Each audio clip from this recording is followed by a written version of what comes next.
Què aportem les dones a l'obra? Doncs aportem una energia diferent, ja que amb la majoria dels homes som molt diferents.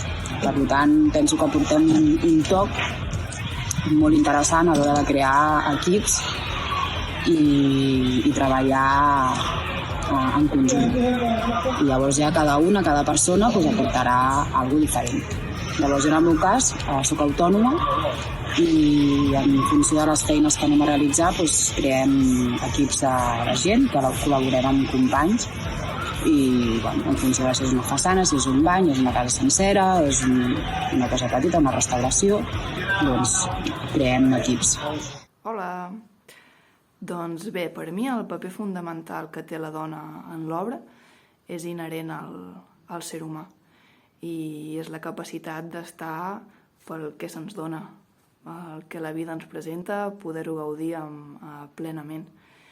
I per mi és des d'aquí on llavors sorgeix la felicitat i el benestar, un disfruta i és capaç d'expandir les sinergies amb tots els companys, és capaç de fer brillar més les creacions, més capaç de respectar-se algun mateix molt més a nivell físic o inclús a nivell mental.